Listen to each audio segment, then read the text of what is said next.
I did the intro last time. Thank you very much. Yeah, and you forgot the name of the podcast, so I did it twice. So good luck. Aaron.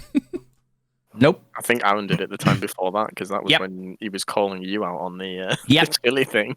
Fine, Ryan. Ryan, do the intro. Go on, Ryan. I'm doing good, thanks, Ryan. How are you?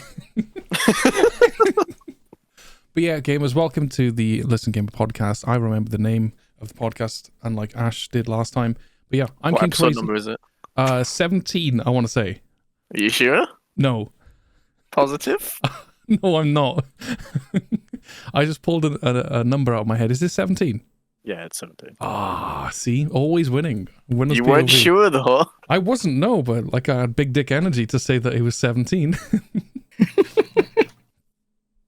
Like I was confident in my answer. I wasn't confident that I was right. Yeah. I'm joined by Indominus Ash and the lovely Apocapoo himself, Aaron, Linksy Boy. How are you guys? Hello. You guys doing good? Yeah, I'm doing pretty good. I've had a good day. I'm in a good mood. I'm ready to go. Glad to hear it. Very good. How are you doing, Bibs? I'm doing good. I'm just a little bit tired, but at the same time, I'm quite hyper. Like feeling it's a strange combination. Like, and anybody that streams usually they get the same feeling as well. So I can imagine like that's what Aaron's feeling like after such a good stream. Yeah. Like you sort of like you finish the stream, but your mind and your energy is still like hyped up there, and it's like still going crazy. I had a fantastic stream today. So why don't you tell us about it? Because unfortunately, I've caught like the first hour or so, and then I had to go out and work, so I didn't catch the rest of it. Well, it was mostly just having fun and bully. I think today we had the Were you a most bully? DCs. We had the most DCs of killers today, I think. I think we had, what, 4? We had a Doctor, a Pig, a Legion, a Wesker? No? Honestly, I'm just happy the Legion DC'd. Yeah, the one that I saw that I can remember, I think 3 of you died, and then Aaron was the only one that survived, and he was saying something like, "Oh, imagine being like a level 24 survivor or something like that," and then you came out and said, "Well, I'm a level 70 Demogorgon. How about that?" Yeah, like I don't get that. So tell us what happened during that game. I can't even remember. He just got. It was a wraith. Yeah, Bing On- Bong. Yeah, that's the one. On, I was going to say Shuttlewoods. Wasn't that our first game? I think it was. Yes, it was our first game together because I was running Object from last night, Yeah. and Yeah. the first killer we had was a fucking undetectable one. 'Cause of course it was. But yeah, he just got. I'm pretty sure he got rolled. I don't think he. I mean, I had fun with him. Oh, he tried to tunnel out the first, like the 2 randoms, and then chased you for a bit. And I think I finished the gens. He killed me, and you got out under Hatch because Hatch spawned under you. Mate, you've been so lucky with hatch spawns lately. Like even last night or like when we were playing like early in the morning that you just stood there and all of a sudden the hatch spawned right next to you, like on Eerie of Crows or something. Like Aaron. Who, me? Yeah, Aaron. Yeah, You've been incredibly lucky with the hatch spawns. Well, lately. today I think we were versus. I think it was the Wesker. We were versus a Wesker, and everyone died, and then the hatch. Because I went, "Oh hey, buddy," and then I went, "Oh hey," because the hatch spawned directly underneath me. The one was it in Cornfield with that Myers yesterday, I want to say it was, where the tier 3 Myers just came up and slapped you, and as you fell down the hatch spawned like maybe 5 yards in front Oh of you. yeah. That was horrible. Like I felt so bad for you on that one.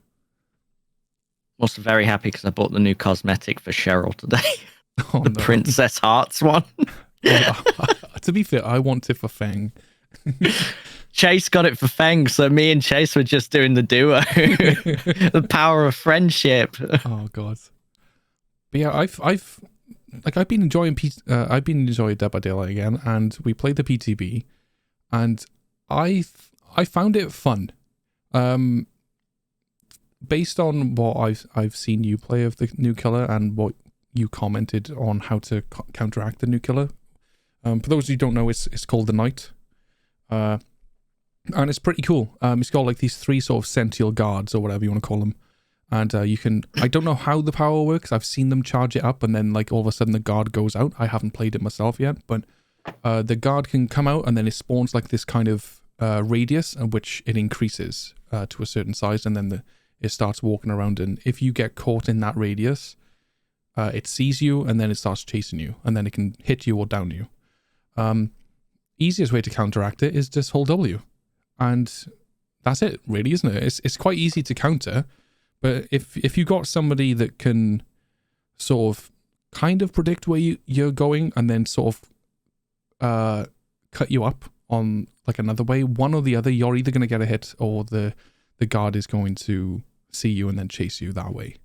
But I did find out pretty early on when we had him on Haddonfield that you can't stun those things. I tried stunning them and it didn't work, so he just like phased through it like a spirit or something. It was weird. But he seems quite fun to go against. I still didn't get Mori'd by any, which kind of sucks because the Mori's pretty cool. So I'm still unmoried in Dead by Daylight for the last like 4 years. Sure. That's bollocks. No, it's not. Never moried. Sure I've seen you being moried. There's no proof of it. Pretty sure. No proof. Never been moried. And that's because you're DC. Exactly. It's a skill issue.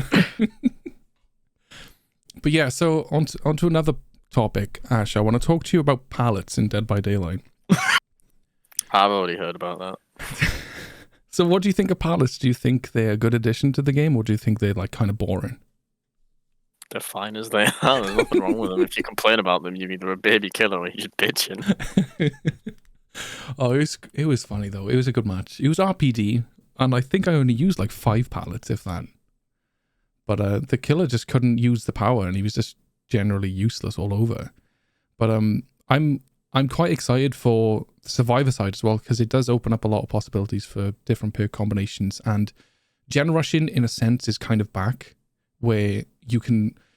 I paired it with Prove Thyself, Hyper Focus, Stakeout, and the new perk, Potential Energy or something like that, I think it was called. Which it stops the progress that you do on a generator in favor of however much progress you do on the generator, you get tokens. So every like 1.25% of a generator, you get a token up to a maximum of 20. And then all of a sudden you can just unleash all of that energy onto the generator and you can complete 20% of the generator. Providing you have, well, however many tokens, that's how many percentage you complete. Paired with Prove Thyself, like Hyper Focus and Stakeout, I found the percentage or the tokens go up a lot faster. So you can get the 20 stacks pretty easily. You can get it, if there's one other person on the generator with you, with Prove Thyself, you can get the 20 stacks twice before the generator completes. And then it like Aaron will attest to this, it was super fast. We were completing gens. Like I was trying to, it was like 4 a.m. I was quietly giggling to myself. And then I was giggling even harder when Aaron was laughing. Because he just couldn't believe how fast it was. It was crazy fast. But the upside to it is if you run Prove Thyself, or if you have 2 people doing it at the same time, there's going to be no progress on the generator from what I could see when I did it solo. It's just that sudden burst of sort of 20% you can slap on it. It's not really a downside though. It's not really a downside, but if a killer comes to you and like hits you, you lose the stacks though, right? Yeah, but they've got to, out of the 4 people, assuming it's still 4 people alive, out of the 4 people, they have to go for you and then hit you. Yeah. And if you're in a Swift, it's not hard to coordinate, oh, I need you to take this hit, or take aggro because I have 20 stacks. You can instantly just put them on there though. And then like a few seconds later, the perk will activate. Yeah, exactly. Again. Like I don't feel like there's any risk for it at all. No. And I did let go of the generator by accident, and I think the stacks stayed. So it's not sort of, you could possibly get stacks from that generator and then go to another generator and unleash that energy on there. I haven't tried that one yet, but I'm guessing that's what you could do. Well, it's like when we were playing DBD today, we were in a situation where we got 3-gened, or what could have potentially been 3-gen. There was 4 gens, but we realised that the Plague was holding a 3-gen. Yeah. If we had potential energy, then we could have gone to the other side of the map where she wasn't holding, activate potential energy, 2 or 3 of us, get the 20 stacks, run back over to the gen. I think we're sitting at what, like 30 or 40, where she was defending, pop potential energy, and that's a 3 gen just gone. And then we just go back, finish the gen that was probably like 40%. But Like, that is a very special situation, though, I feel. I think that if the killer would come up to you, you'd lose the stacks because she hit you, if all 3 of you, so you'd only have the 40%, because you've got to be on the gen for, like, maybe 8 seconds, I think it is at tier 3, for it to be able to activate. Uninterrupted. yeah, but she was only defending that 3 gen. I think we ended up completing it because I think it was you, Aaron, she was chasing. It was Aaron or Chase. So bad She idea. was just either got way. 2. She went to the building where the gen we were originally working on was on. So she felt she was defending the gen we were working on, but the 3 of us were on a different one, just part of that 3 gen. Right, okay, I get you. So, but we could have quite easily, if she was playing a lot more defensively, gone to the gen at the other side, got potential energy, come back and just popped it. Like, the perk has a lot of uses. Yeah, it does. I think it's good for splitting up 3 gens. But then it does, like, as well, I think it's very survivor-sided. Like, I mean, if you think Well, about it, in survivor terms of a 3 gen, if you think about it, if you do the 4th gen but you bank everything that you've got, well, like bank a full potential energy and then just take it to the last gen, that's pretty much Game over. 60 to 80. Yeah. 60 to 80%. yeah, provided you don't get hit or something, yeah. Yeah. But like I said, I'm not sure how, like, when you unleash it, I haven't tried taking it to a different generator, but if you store that 20 stacks, do you have You to can still... take it to other generators. It doesn't Yeah. have to be on the generator you got it on. No, yeah, I understand that. It's just more of, do you need to do it for 8 seconds uninterrupted before you can unleash it? That's what I didn't test. It's just 8 seconds to activate it, no?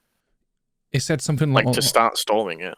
Maybe it's to start storing it, yeah. But I think if you can instantly just sit down and unleash the energy, I think they need to change that as well. Yeah, I agree. I think they should change that to the 8 seconds. So to activate it to start storing and to activate it to unleash, you need to at least be on that gen for at least 8 seconds. So, for example, if you get the 20 stacks and you're still on that generator, then you can unleash it straight away because obviously you've already been on it for more than 8 seconds. But if you've just tapped it because like and then the killer's coming, so you've got the 20 and you get away, you can't sort of like, once they kick the generator, you can't run around, quickly put that 20% on there and then it's done kind of thing, you know? You have to be on there for like 8 seconds. I think that will be a more fair way of doing it if it's not already like that. Because then It is funny, I know Aaron keeps saying it, and everyone else keeps saying it, they've increased gens and then brought out perks to make gens just fly by anywhere. They've nerfed perks or buffed perks to change the meta, but they're just putting it back to the old killer meta of just running slowdown. Because you can't not. The new perk effectively counters pain res and possibly even pop. Because you can store the energy knowing the killer's going to come over and pop it and then just put the energy back again. I think maybe it could counter something like Thana or Pentimento as well. Mhm. Because depending on how fast...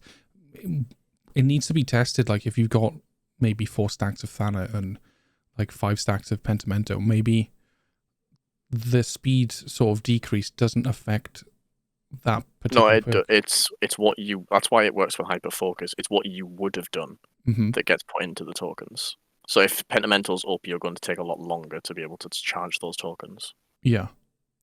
It would be fun though. It'd be fun to test and that kind of stuff out. But yeah, I'm sad to see gen regression meta coming back again. Yeah, because they've only just... I think it's quite hilarious that they've just sort of like nerfed how fast you can do gens. Then they bring out hyper focus. Yeah, they bring out hyper focus. Then they brought out potential energy. And that's before we go into the one, I can't remember what it's called, where it's effectively you're giving half of approve as long as you're running the killer. Yeah. At 24 meters, by the way. 24 meters isn't larger that than Shaq. big. It It's is. Shaq. 24 huge. meters is quite big. Yeah. So I've seen people running the killer perk when if they kick a gen 24 meters, you can see the auras of survivors, and it doesn't seem that big. Only on 2-tier maps it seems sort of like, for example, the game. Think of it this way, Kev. It is 8 meters shorter than a normal terror radius. Here's another one. How big is Wiretap?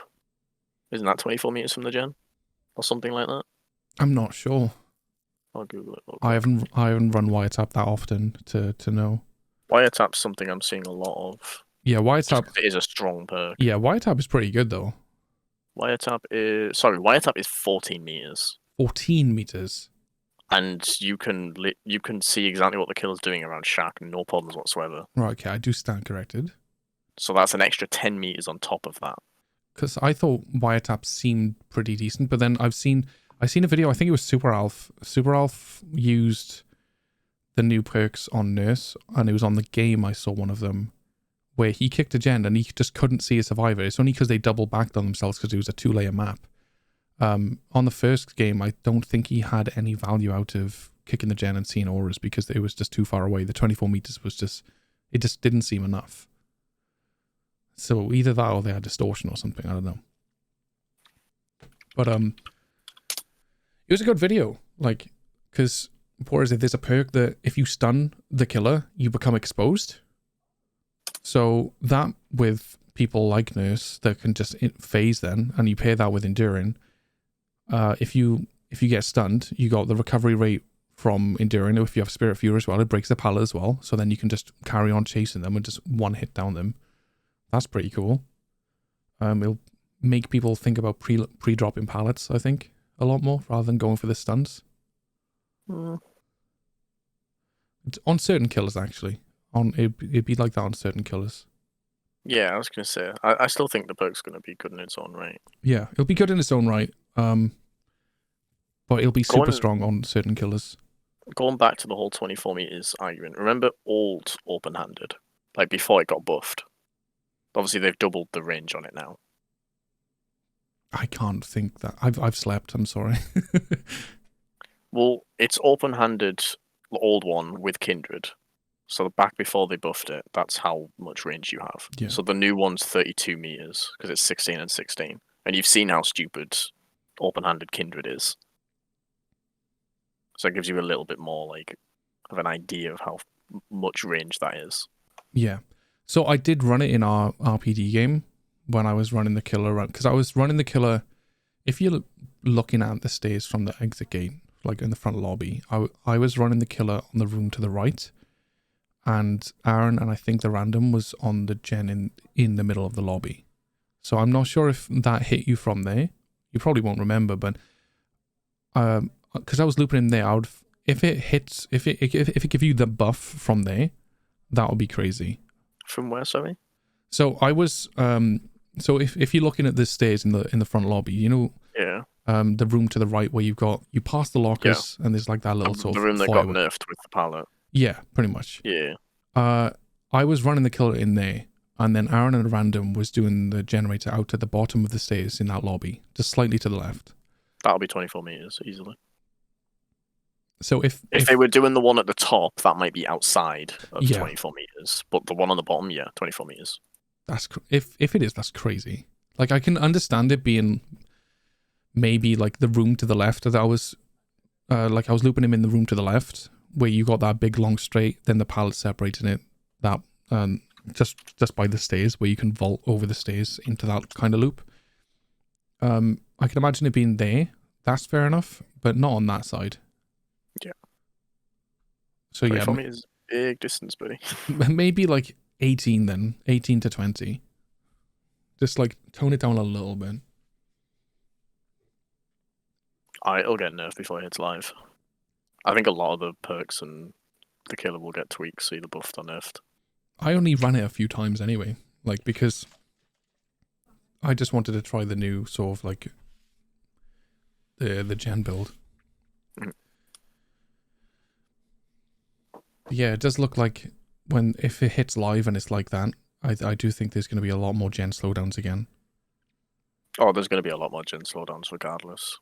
With that perk being, like, they'd have to nerf it to the ground for people. We rarely go a game without gen slowdowns anyway. Yeah. It doesn't really make much of a difference. It'll just wasn't- be more complaints, really. Yeah.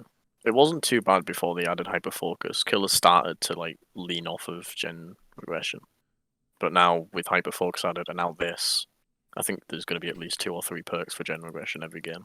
I do see a lot of, I see a less amount of like pop goes the weasel and stuff, and I do see a lot more of like sort of hybrid gen regression, things like the pain res and like sometimes Eruption. eruption, things with Call of Brine. Eruption, Pain-Res is the new Like, one. yeah, there's kind of, I've seen quite a lot more of that lately. But I can only imagine, see, because with that, the gens, like most of the killers that I've gone against do have good pressure anyway. So I think maybe,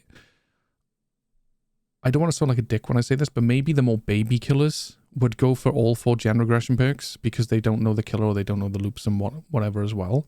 But like the killers that are comfortable with, even if they're not comfortable with the killer, if they're very comfortable with game knowledge like you guys are, like, you know, for example, like how to try and force a 3 gen, get the pressure, all that kind of stuff, and how to cut down loops and stuff, you guys won't need gen regression at all, I want to say. Because No, I don't know if I agree with that. I do with you. Like, the pressure that you have, that you can get people off generators and stuff like that, and then you can just go and kick it, that's, I don't think you need it. It's only when like you come across like top tier survivors.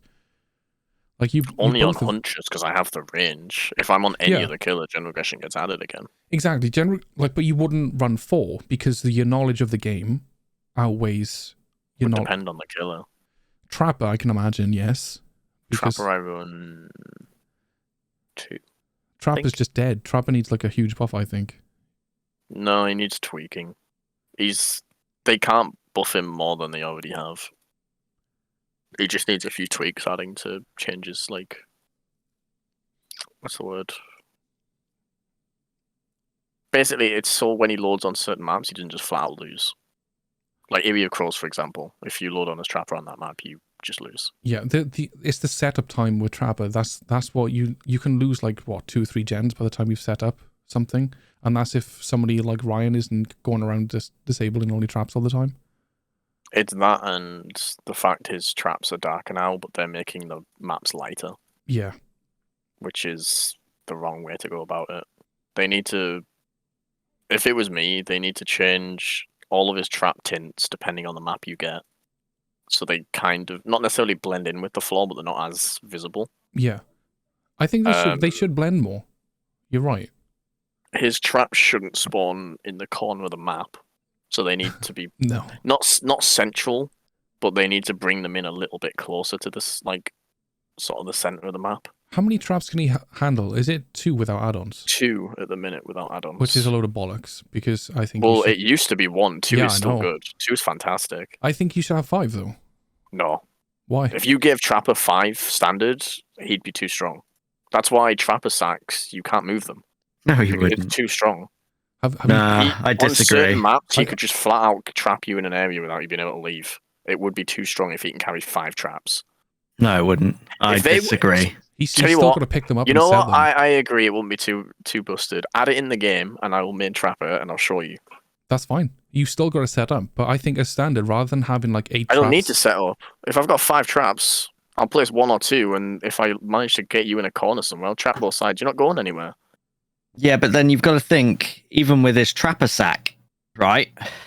He's got all his traps, and yet he can go around, do whatever, and still, you know, it doesn't mean much if people are just gonna find them and then just deactivate them.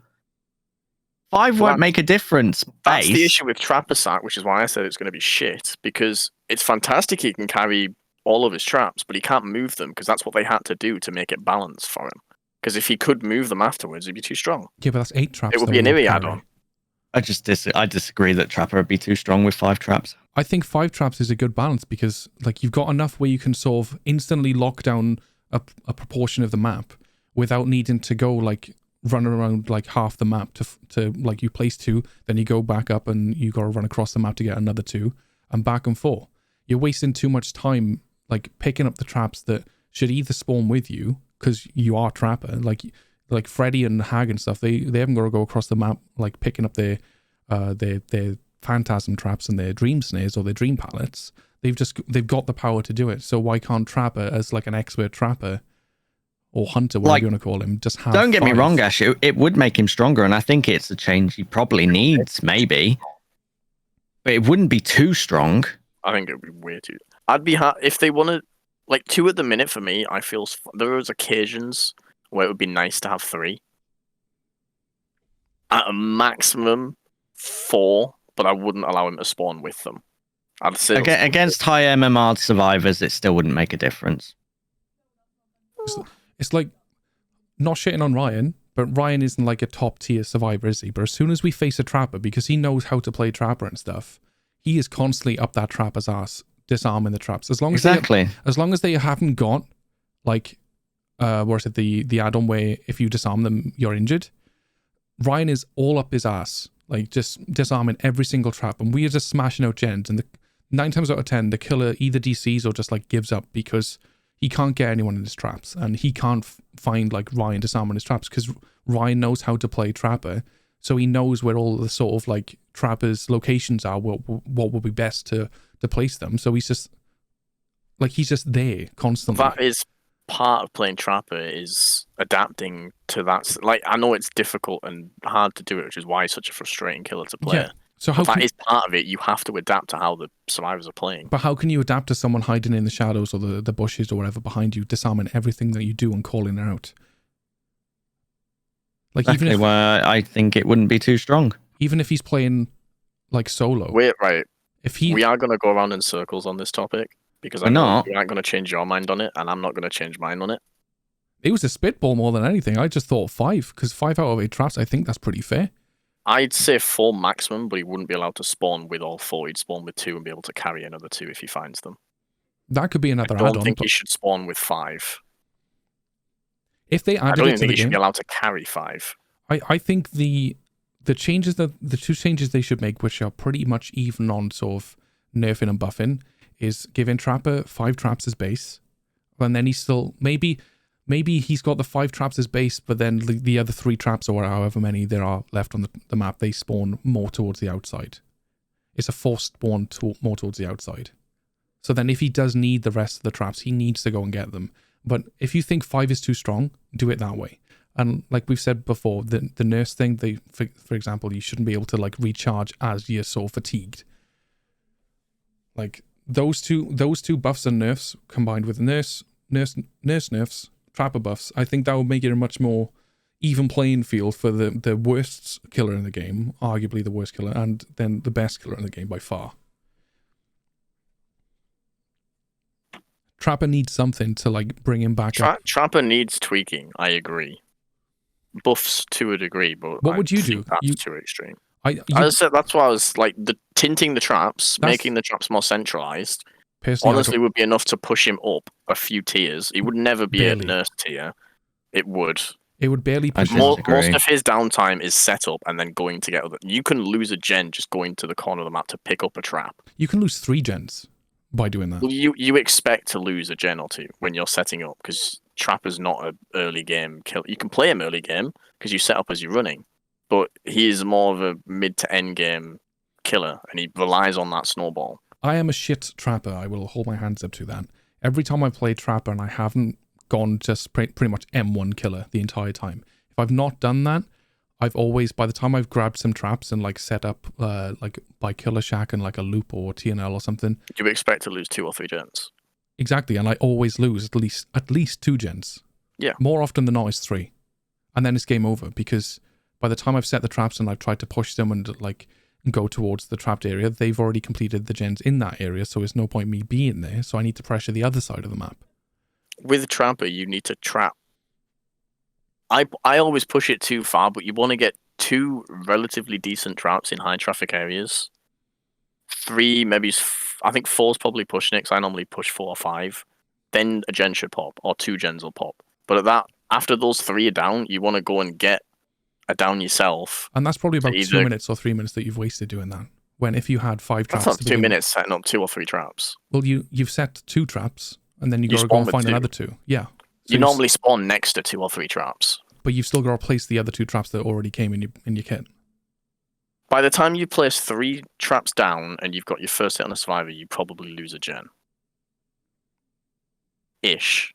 But then as that survivor's hooked, you either go and control the gen that they're now working on, or you set up a little bit more to pressure more. But it comes down to adapting how the survivor's playing. If they're slamming gens, then you either decide, okay, if I can set up in a way that allows me to snowball, then that'll be better for me, or I need to interrupt their momentum with gens and just leave the setup I've got. But more often than not, It's just you need part to of do both. Trapper. I It is think- more often than not you need to do both, but it's balancing that. I think what you said about changing like the colors and stuff of the traps to more sort of blend in, I don't think that's like a buff to him. I think that should just be base anyway. It should be a quality of Yeah, life it should update. be, but that's why I said it needs a tweak. He Like, needs to it have won't- that. It won't buff him to the point that it's gonna like make him go from like a D tier to a C tier. It's not gonna do that. It's not that much of a quality. He's not D tier for starters. No, I'm just like I'm using it as an example. Like if you think Yeah, he's I know. like he's unplayable or like I think he's on par with Wraith. Like Wraith doesn't seem that strong to me personally. Like obviously the good Wraiths are like good, but more often than not you get Wraiths that are just shit and they just like camp you or something.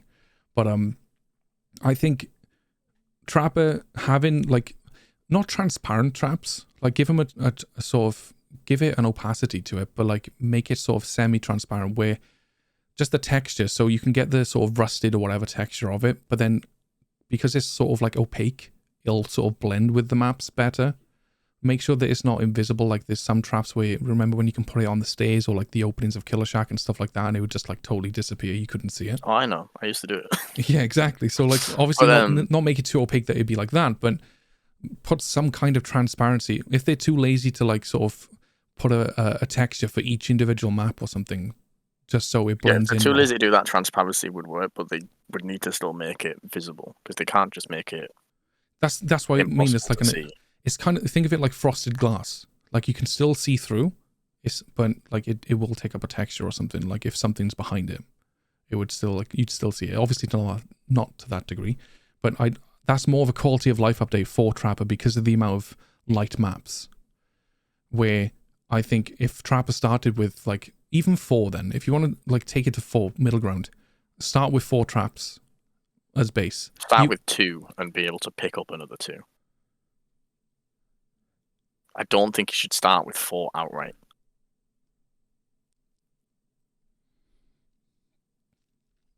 I think it'd be fine though.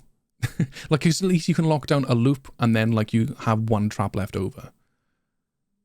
Or like you can set up with a loop and then you can just like place another one somewhere or To close be to jail or totally something. honest, at most, if they wanted to buff him significantly like that, they should just make a Stone base kit.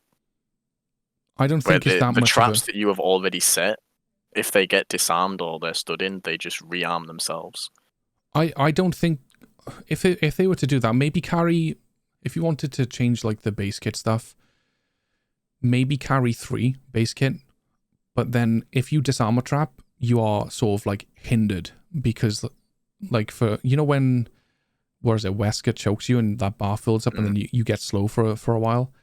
That Maybe would probably work in itself, to be fair. maybe like whenever you disarm a trap, make sure that you get hindered for like 5 seconds or something, so you can't run off quickly, because disarming a trap like that, you're bound to snag your hand or something like that, unless you know what you're doing. These survivors, they don't know what they're doing. They're idiots. Have you seen Dwight? Just jumps in a locker.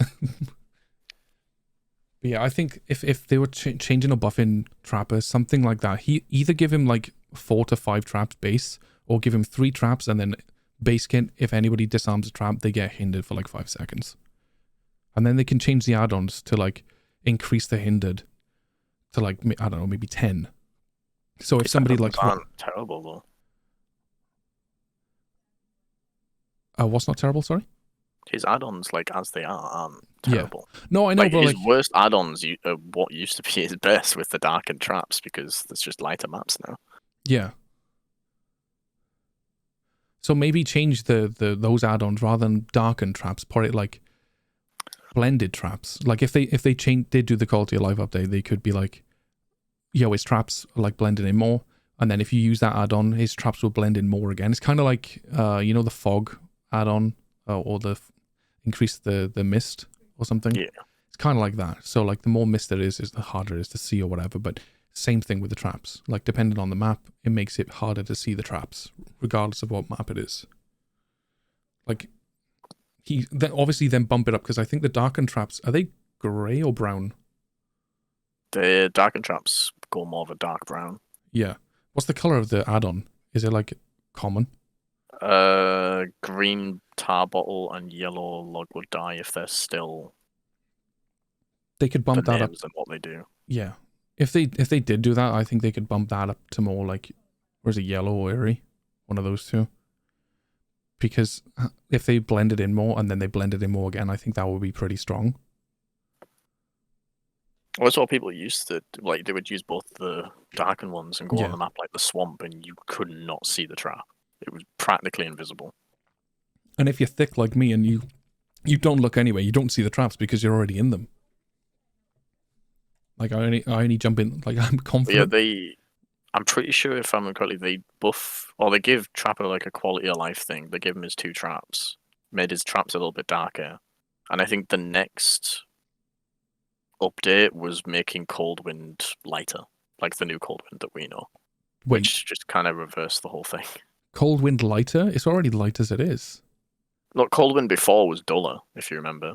Yeah, but it's kind of like, it's super bright now. It's like Eerie Crows. That's what I'm saying. Why are they making it lighter again? No, I'm saying when Trapper got his quality of life Oh, right. update, Yeah, sorry, my bad. the next update they did, they made Coldwind lighter. Oh, speaking of making things lighter, have you, Aaron have you played the new map, Ash? I didn't install everything I know about the PTB just came from watching Aaron or Chess. Right, okay. So do you guys think that the new map is like quite bright and quite orange? More red. Like, yeah, a reddy sort of orange. Well, people are already complaining about it because of color blindness.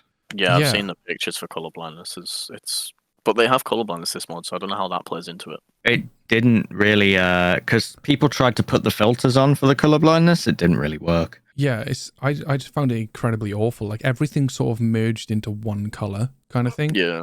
And like we was running around and I couldn't loop anywhere because like Aaron was saying, oh my god, there's so many pallets in this area. I can see so many pallets because he had windows.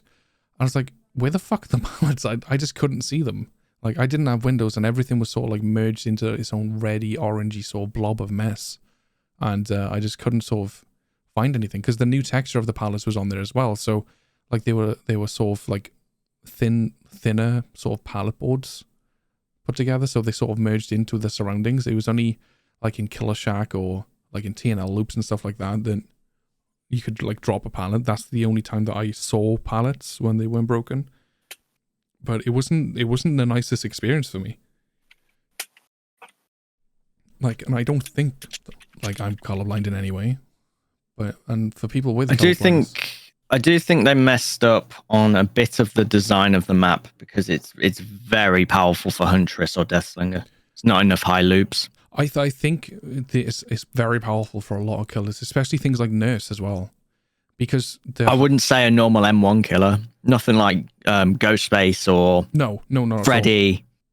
Freddy not so might bad. not be so bad. Yeah. I mean, he does have anti-loop slowdown, so it's kind of like, you know. Yeah, I think he'd be fine. It's more killers that require to be a little bit more stealthy or a little bit like sneaking up on you kind of thing because Ghostface will get fucked on that map. yeah. Do you know what killer I've just realised would be really good on the new map? Clown, because you can just put the fucking bottle Yeah. right on top of you regardless. You can, yeah. Like everything's sort of like the small box height.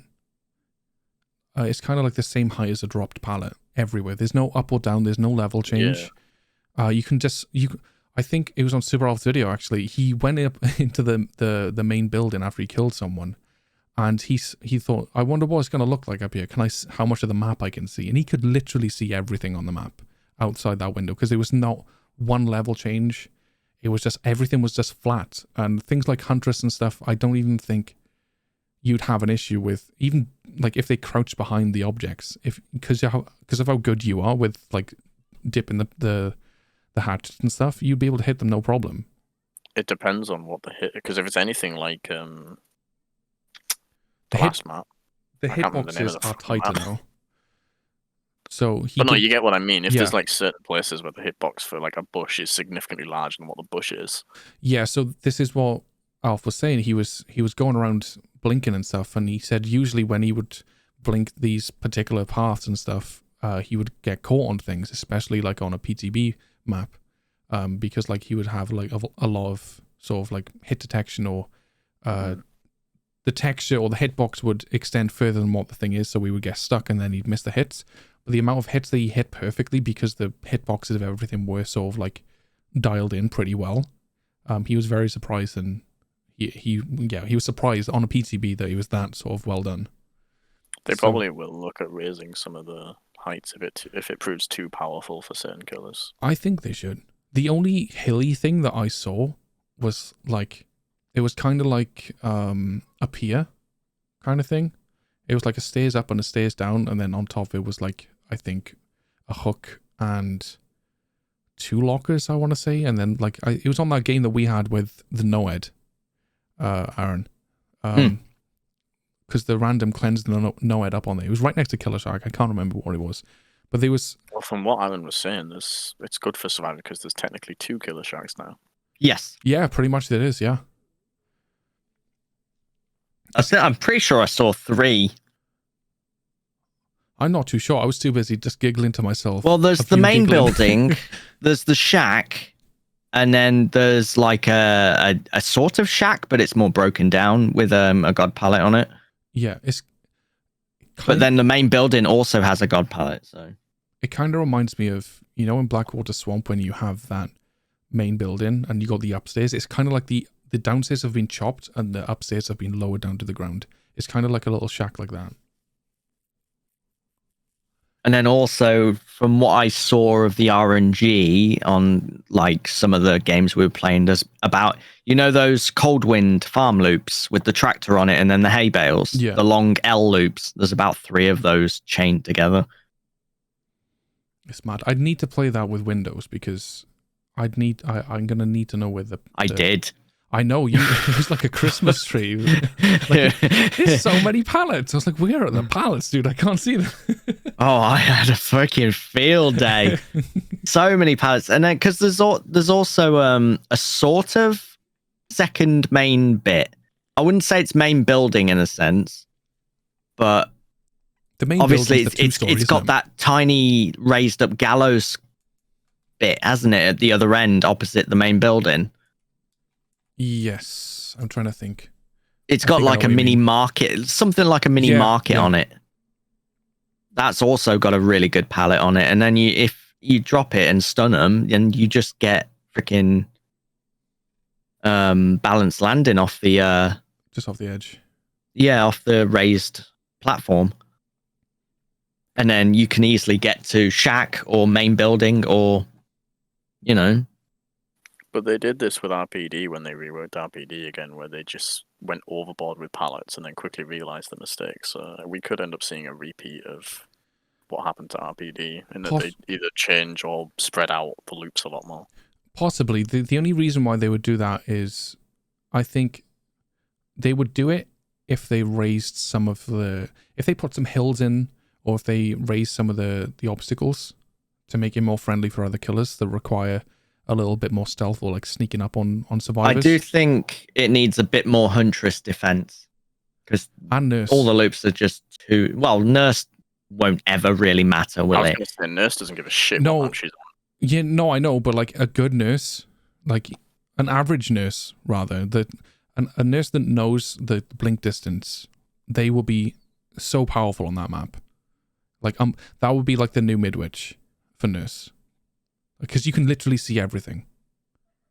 Like, no matter what, unless you go to a TNL or you go through Killer Shack and stuff, even through Killer Shack, actually, even like the shacks that they have and the other buildings that they have, if you noticed, it was like sort of thin pallets of wood that you can actually see right through, so you don't even need to try and predict where the survivor's going.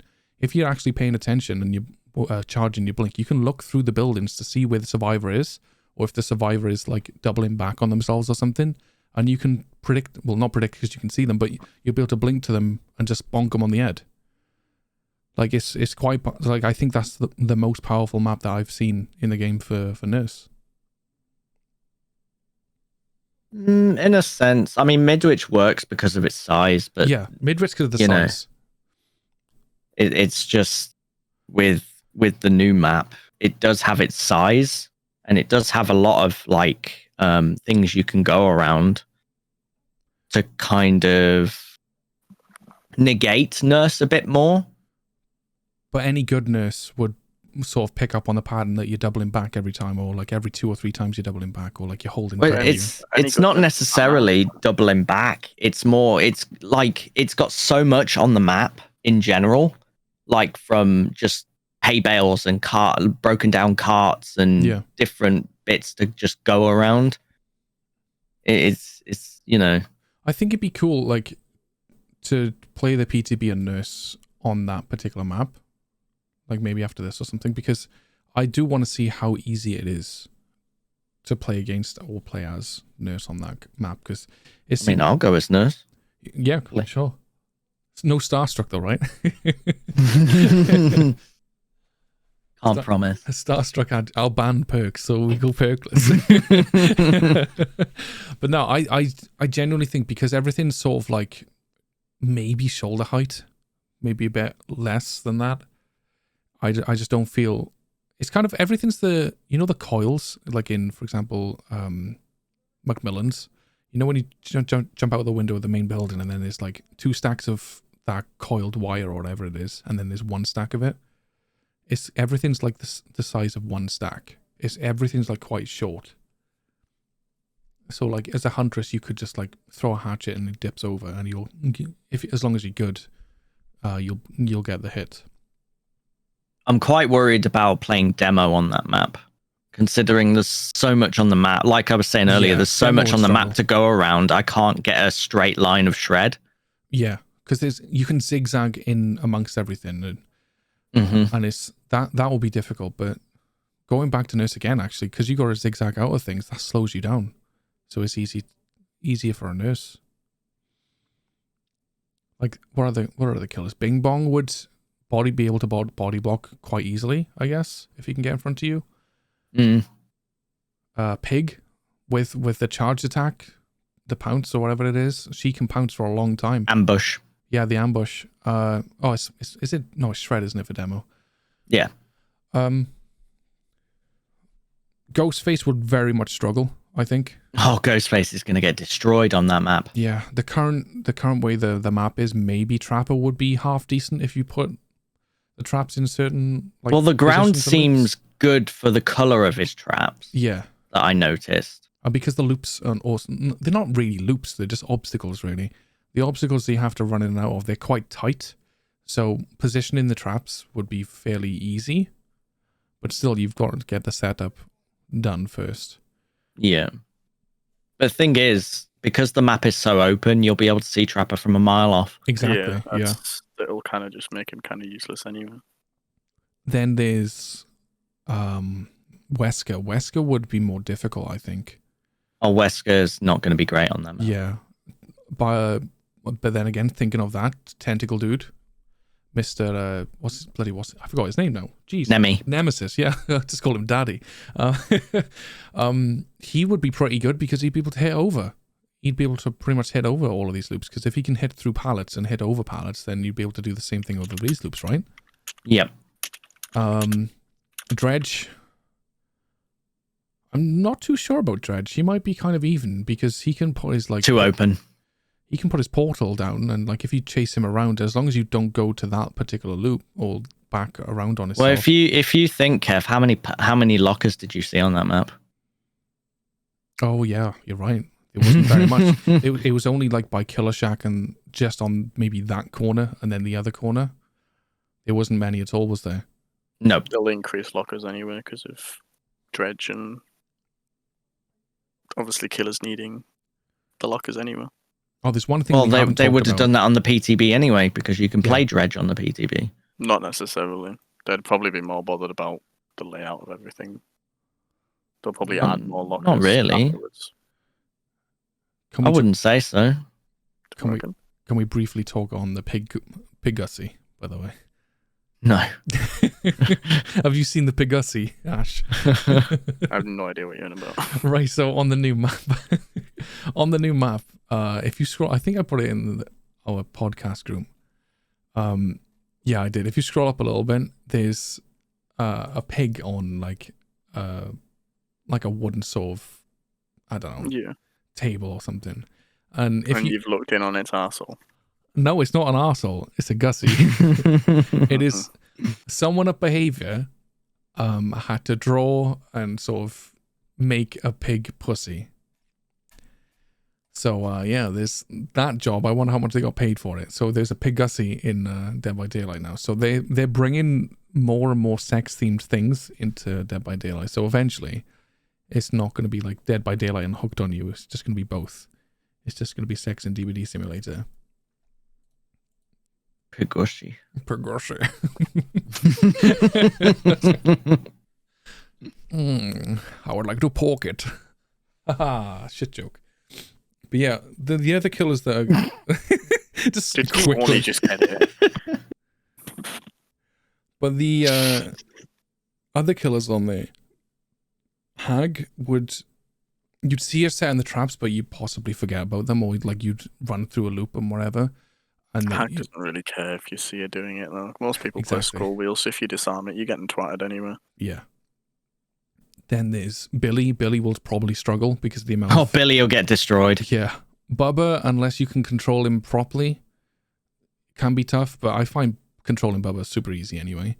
Blight will be interesting, considering how much there is to bounce off. Well, if people, where is it, the hug tech where you slide across everything, maybe that's going to be OP. You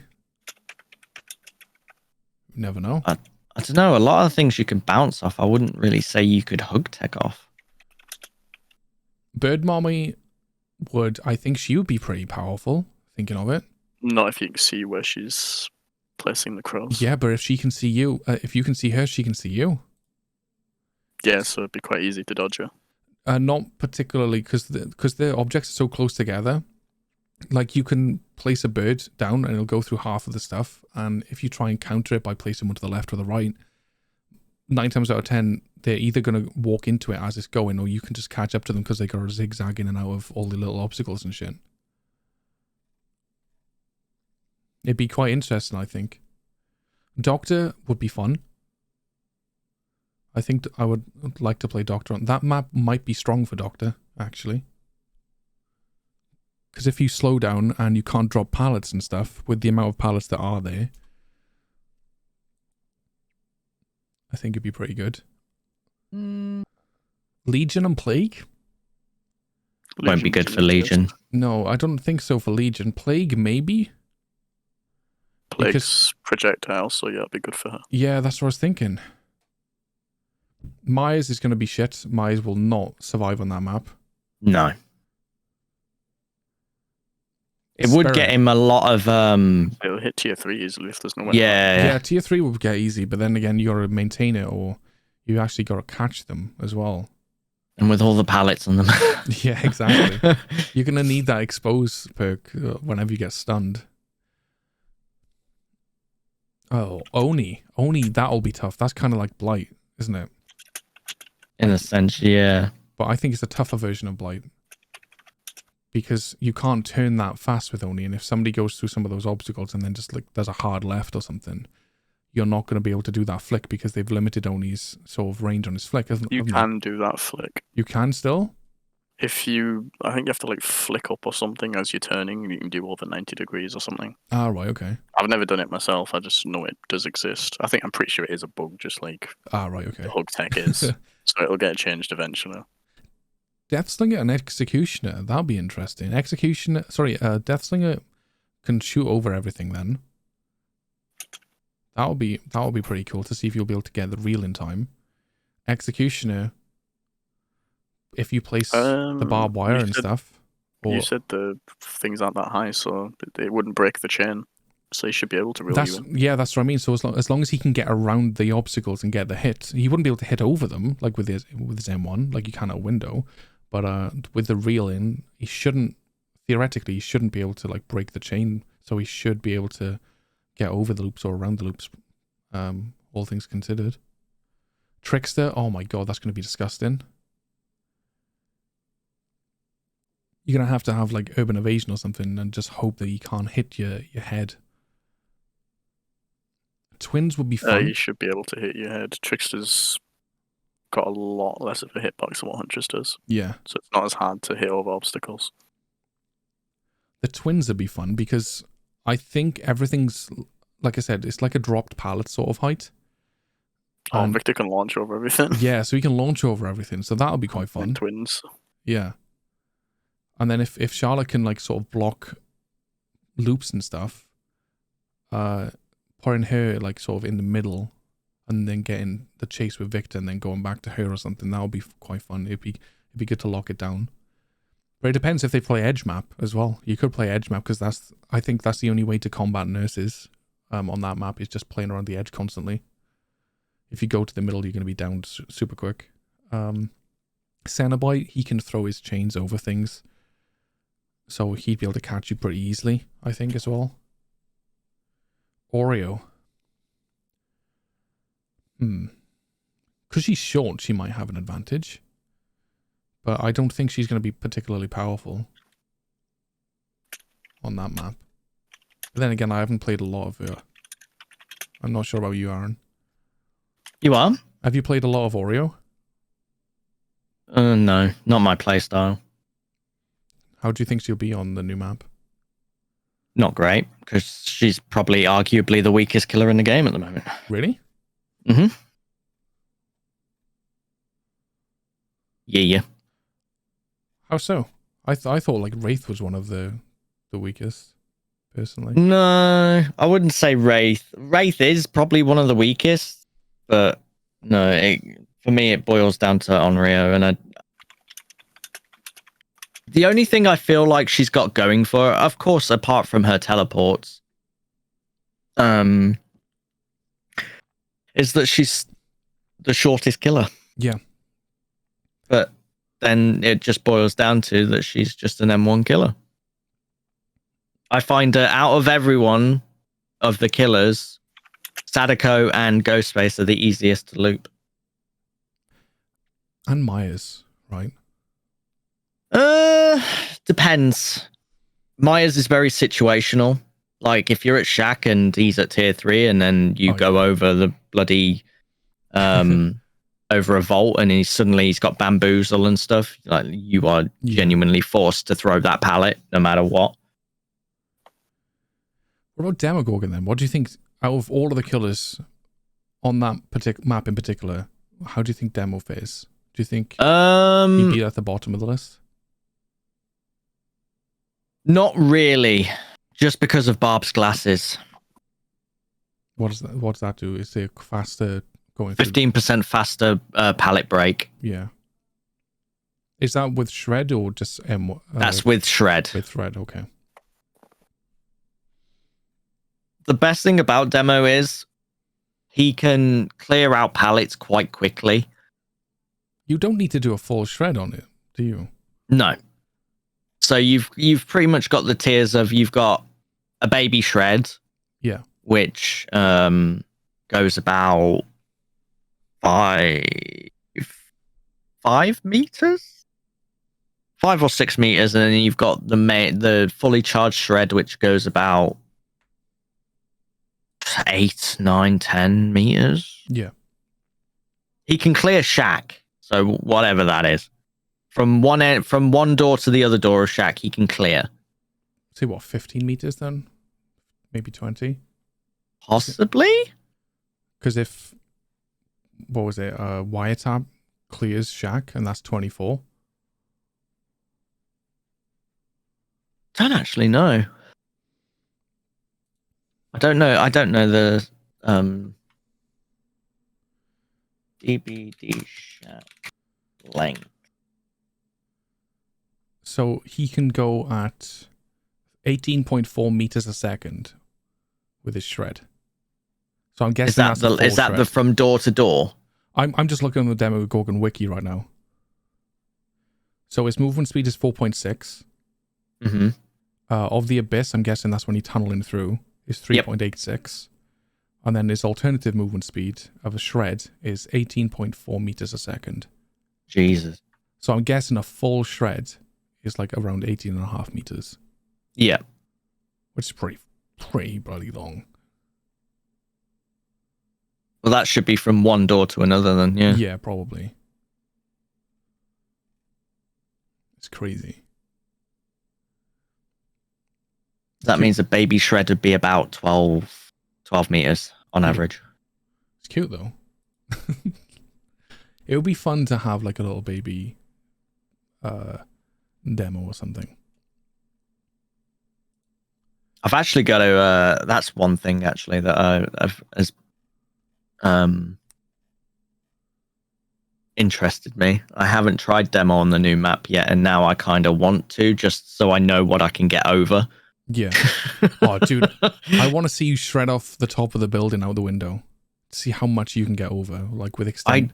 Can you extend? I don't your know shred? if they see for buildings like that. They usually put invisible walls. Usually, It's they like- do, but It's like Garden of Joy. I would love to shred off the main house and see how far I can get, but they've put an invisible wall straight in front of it. So they didn't have an invisible wall on the asylum. Was it the asylum? Crotus? Is it Crotus Pen? Where you could shred out the side, and then you could just go for gold through it, right? I think so. And I'm installing the PTB now. Yeah, I'm gonna do the same one here too. The same thing I think with if you did it off Hangman's or off the saloon or something. I'm sure you could like go for a while, and then they patched it, didn't they? I'm not sure. I haven't tried it. Right, PTB install easy. No, I'm just very interested. Right, so go into the new sort of perks, because we did kind of just brush on potential energy. So Fogwise and Quick Gambit. So Fogwise, succeed in a great skill check while repairing a generator reveals the killer's aura for 4, 5, or 6 seconds. So if you're not good at skill checks, a good way to do that is having stakeout. That will be the only way, because like if you hit a normal skill check, it would see what it is. That's kind of like replacing Spine Chill a little bit, I feel, or like old Object of Obsession. Because how often does the skill checks come? It depends. Like on average, they are quite random, and they can come few and far in between. It depends. But I don't think that's a particularly powerful perk, and I don't think I'd run that often at all. I'd be more inclined to run potential energy. If I'm playing a Swift, like for example with you guys, Quick Gambit, I would probably 100% run more often. Especially if Chase is in the party, because if Chase is in the party, you can bloody guarantee that he's going to be bringing the killer towards me, and I'm going to be... I go where Chris is. It's like that kind of relationship, isn't it? You go to Chris and Chase comes to me. So Quick Gambit increases the repair speed of any other survivor by 6, 7, or 8% while you're being chased within 24 meters of the generator they're currently repairing. Then just stack that with Prove Thyself, Overzealous. I'm curious. Would Fogwise stack with what was that perk again that increased aura reading? Up the ante? Did you say up the ante? Open-handed. Oh, I know it open-handed. will, 'cause it's a timed thing, not a ranged thing. Open-handed only increases range. Right, yeah. I was thinking of Lethal Pursuit, wasn't I? Mhm. Yeah, Lethal Pursuer. Yeah, it would stack with that. Except that it's a killer and Yeah, it's a killer. life. So we don't, as survivors, we don't have like increased. So for example, I couldn't use the perk to increase the 24 meters for Quick Gambit to increase it to a larger. No, it's aura range, not effective range. Right, okay. And then Fogwise with the aura reading of the killer, there's nothing to do that either. That sucks. Maybe that's coming soon, because they're bound to run out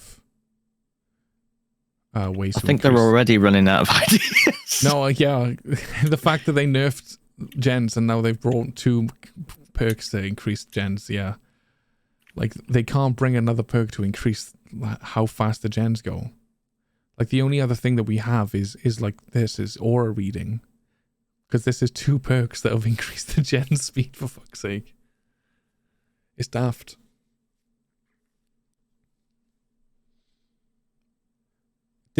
I don't think the killer came with any gen slowdown, did it? I haven't read their perks yet. No, they didn't come with gen slowdown. Right, so first one is nowhere to hide. The auras of all survivors within 24 meters of your position are revealed for up to 5 seconds when you damage a generator. That's the one, yeah. That one's a cool one. I like that one. Because that's kind of like Desperate Measures or whatever it is, or Awakened Awareness, where like if you open a locker or whatever, you can see the auras. I think that's a good one. That's pretty cool because you can, if you kick a generator, you can see if anyone's around to get a flashlight save, unless they've got distortion or they hide in a locker, obviously. But that will help killers the more sort of paranoid, like the other day when we were playing Rio Crow's check. What was the killer checking every single locker after Ryan, like head on? The blight. Yeah, the blight, yeah. He was checking everything. So kicking a generator, making sure that nobody's around, that will be good for them. I think that's pretty cool. So Hex Face the Darkness. Once you injure a survivor by any means, if there's a dull totem remaining on the map, it activates and lights, cursing that survivor. All other survivors see the aura of the cursed survivor for up to 12, 10, or 8 seconds. All other survivors will scream intermittently if they're outside the killer's terror radius, revealing their auras for 2 seconds. Shit. It deactivates when the cursed survivor enters the dying state or becomes healthy, extinguishing its totem.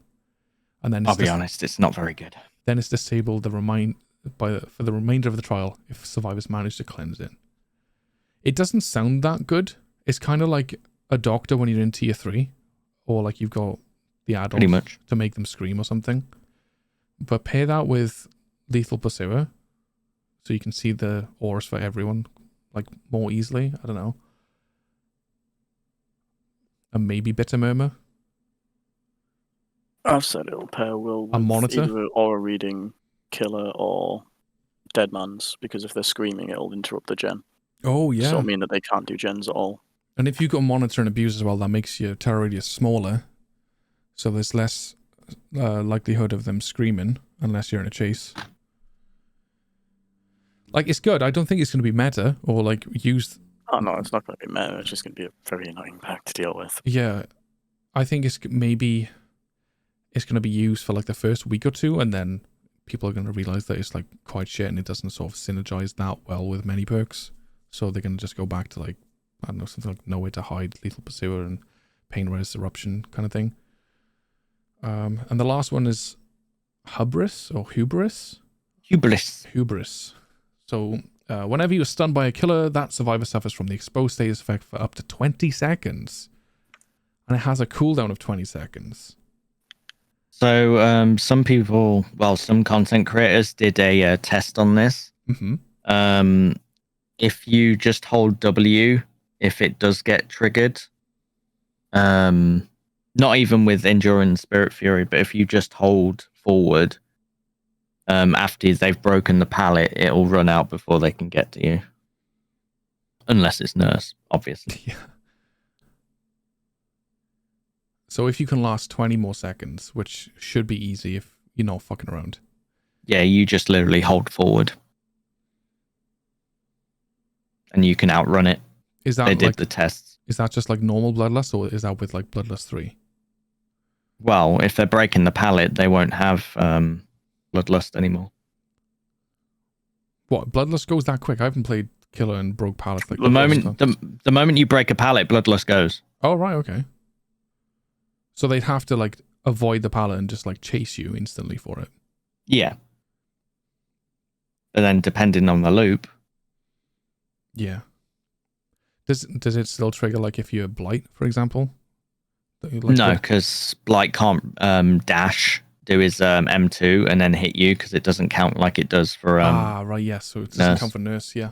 That's what they should do for Nurse though, right? Like if you're exposed, you shouldn't be able to down someone. That's one of the nerfs that need to come to Nurse as well. I don't understand why they haven't done it yet. I don't know either, because that implementing that one thing would just not nerf her into the ground, but it would nerf her to a point where people would reconsider what perks they're running or whatever, or because It would put a stop to fucking Starstruck RG. exactly, yeah. It would just, that's like the only build that you see these days with Nurse is Starstruck RG. Maybe distressing as well to increase the terror radius, but it's just disgusting. That, and I think the two nerfs that Nurse needs is the exposed hint should count as like whatever Legion does, like an M2 or Blight, for example. It should just not kill you in one. And then you shouldn't start recharging your blinks until you can actually move. Like, as soon as you do the second one and you're starting to fatigue, you start recharging. You should only be able to start recharging your blinks after you've fully finished the fatigue. Just like Bubba. Like, you don't restart charging after your paddy as soon as you've run out of it, right? And the same with Blight. You juice yourself and then you start, when you can walk, you start recuperating your charges. They should do the same thing with Nurse. Makes me want to cry inside. And I like playing Nurse.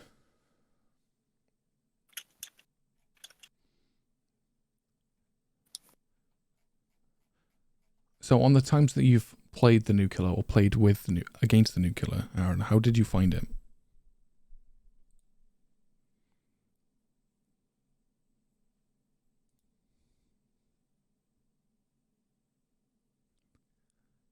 Arrow 404, Aaron not found. Aaron is not here at the moment. Please leave a message after the tone.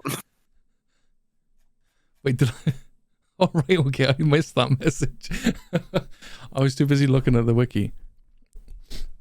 So, Ash, then, from what you've seen, how easy do you think the killer's to go against? I had to say because I haven't faced it myself, so I wouldn't be comfortable really putting an opinion on that. So, knowing your skill level and knowing Aaron's skill level, and you've seen him play, and you've seen Chase play, knowing their skill level, I know it's kind of difficult to do it because you might not have made the same decisions that they made, kind of thing, but based on what you've seen from them running the killer or playing as the killer, what do you think? Do you think he'd be technically challenging to play, or do you think he'd be pretty easy to play against? He seems like a very simplistic killer in terms of how he plays, but he feels like a killer that's going to be quite difficult to kind of master. So kind of the same as Trapper in a way. Like, Trapper's obviously quite simple to play, but again, hard to master because there's a lot. What's so is Huntress? More to him. Like, a few of the killers. Huntress is simplistic aside from the fact that obviously she has that kind of skill ceiling of learning the arcing and whatnot. Whereas with Trapper and the new killer, there's going to be a lot more to learn and perfect, because obviously I don't know how it works, but they've got the 3 different nights. Yeah, they're random. Or is it totally random? Yeah, so they go in order. Sorry, not random. So there is an order to it. Yeah, so that's what I mean, like learning that order and then knowing when to use them. Whereas if it was randomized, then obviously it kind of takes away from what I'm saying. But yeah, so I feel like it's going to be enjoyable to play. Yeah, I feel like there's a few tweaks that need to happen for him. Mm-hmm. Not being able to see the path that the killer's placing being one of the first ones. You can see that. You can, yeah. That's what I'm saying. You shouldn't be able to see it as a survivor, because then you know where to run away from. Whereas if it's, but it depends how you can control it. I haven't sort of played it, so like to control. Think of it like Pinhead with his chain. So if you can control it to an extent, then you can control exactly where you're putting it. So you'll be able to follow the survivor then. So you can. Yeah, but as soon as this, like, you stay still whilst you're doing it. So as soon as the survivor sees you're putting that trail down, they just dip it to the other side of the map. It needs to be a little bit more in the killer's control in that sense. Yeah. So there's 3 guards, and they do appear in a fixed order. So it's the Carnifex or something, the assassin and the jailer. So the Carnifex, or however you say it, breaks or damages objects faster and has a longer hunting phase. The assassin moves faster during the hunt and causes deep wound when it attacks people. And the jailer moves faster during a patrol, has a larger detection range, and has a longer patrol phase. Survivors are invisible to the night, while he is in the guard summon mode, but can still be heard. Right, okay, so it's kind of like Spirit then. So when he's in the guard summon mode, when he's summoning the guard, you can't see the survivors like when you're phasing with Spirit, but you can hear them. So as long as you got a headset, you can sort of follow them around. No, you can see the trail. Oh, you can see the scratch marks. No. No, when you're placing the trail that the knight's going to walk on, you can see that trail as a survivor. Oh yeah, it's a survivor. I'm on about as a killer. So it says survivors are invisible to the knight while he's in the guard summon mode, but can still be heard. So from that statement, You can't see scratch marks. So you can't see the survivor. It's like spirit phasing, right? You can hear them, so you can follow them by listening to their breath or their footsteps or something. So that's another confusing thing is it also starts a chase with the survivor. Is that a bug? It might be. It must be. I imagine that's a bug. Yeah, that shouldn't be right. But yeah, I'll go. Shall I go back to the question and ask Aaron before he went for water? So, what was the question? Like, do you find it? Oh, I don't know. Maybe how tricky do you feel he is, playing against or playing as him? Then, like, do you think when people the new killer? Yeah, playing against and playing as him, like, give it a few weeks, for example. Just try and think of like more into the future where people are more comfortable with him, or like you are more comfortable with him. Do you think that he'd be like a decent killer or something that you could main, or do you think that he's sort of like no, too weak? He's not my style. He's fun. It's like I was kind of the same with Wesker in a sense, but like Wesker has a little bit of everything in him, really. Yeah, like the way he plays is kind of like Demo, but at the same time it's not. But I didn't particularly like him. Okay, so as knowing what the killer plays like, so what kind of killer main or even survivor people would enjoy about it to make them want their main? So what killer are they most like? He's tactical. He's very tactical, but I think he needs some buffs, because even though you can be as tactical as you want with him, it's basically I think him as a killer, I think benefits a lot more from survivor mistakes, and the way he goes about a game is more based on a survivor's mistakes. Right. So if a survivor makes more mistakes, he's more likely to capitalize off of it. So for me, reading what his powers and everything are like, and like how he goes about summoning his power, is kind of like a hybrid between Spirit and Nemesis with the zombies kind of thing. In a sense, yeah.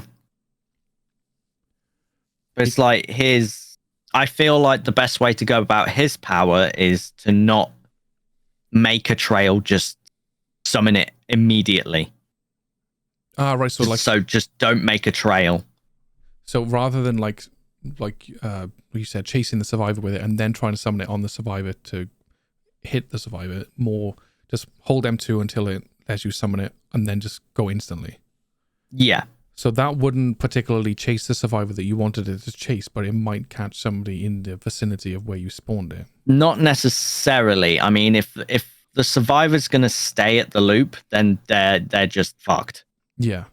But it also, because if you summon it straight away without making a trail for it to go on. Wait, so the trail, sorry to interrupt you, but the trail, that's what they walk. Is that what you mean? Yes. Right, okay, I get that now. So where you end the trail is where they'll spawn, Right. and then it'll loop back. It will follow the trail you made back to you, where you know. Okay. So, for But example, I've found more success from just not making it a trail and just summoning it where it won't walk anywhere, and then either the survivor has to leave or just stay, and then they're gonna get hit anyway. that makes It's much more basically sense. just it's a quick way to, recover from your power to then continue the chase. That's So then interesting. it'll just force them to go to another loop, or you force them into an area with no pallets or loops or anything. Yeah.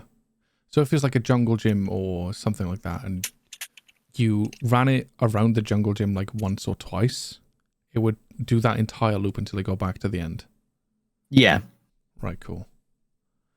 but then it would just loop back Disappear. on itself, so it'd Oh. just go back to where you spawned it anyway. How long until it sort of disappears? Because there's been like It'll disappear once it's.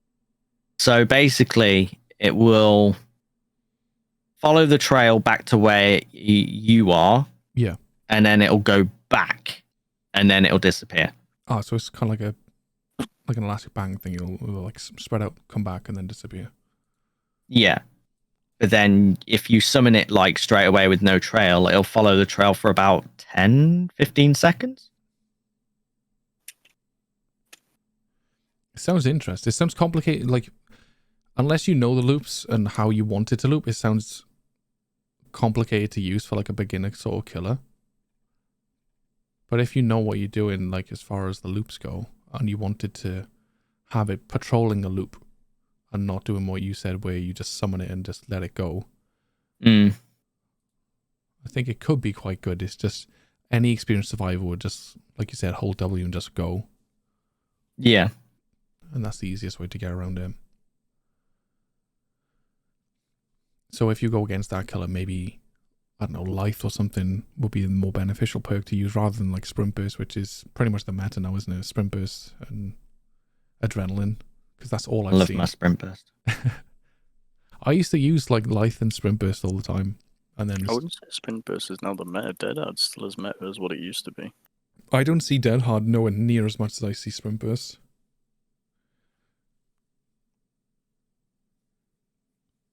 Like, are you talking from a killer or survivor perspective? Both, to be honest.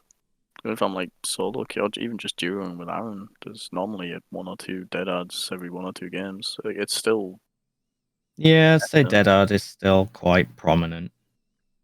It's more meta than what Balanced is. Oh, yeah. Which is about the same as what it was. And Balance it sort of competes with Life still. Balance I is see very less sprint situational, though. bursts.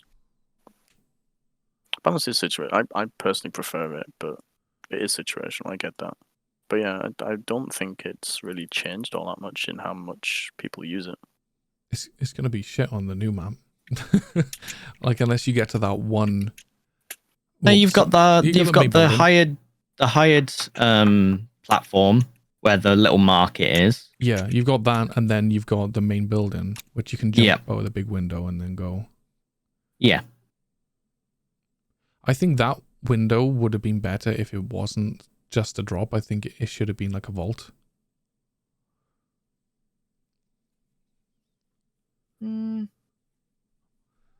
Hard to say, really.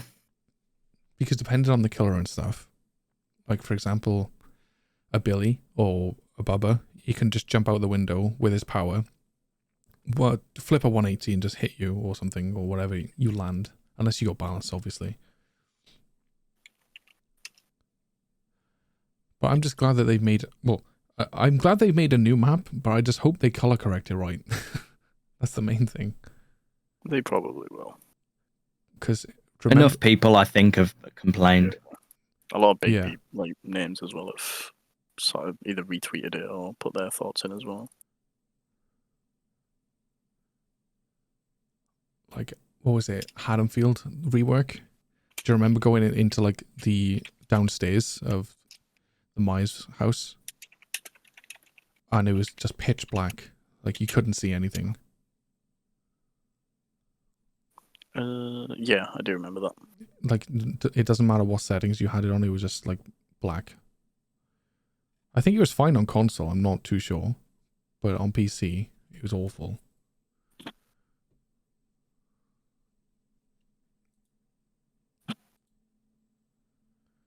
Time will tell. Have you guys got any games that you are excited for? Sonic. Sonic. Oh, by the way, Call of Duty. How are you finding that one, Aaron? It's all right. Time to kill could be slower. That, I think, is my only gripe with it. Have you played much recently? Not really. I haven't had time between streaming and sleeping. Between streaming and sleeping, what time were you up on the PTB until? It wasn't that late, was it? Surely. 5 a.m. 5 a.m.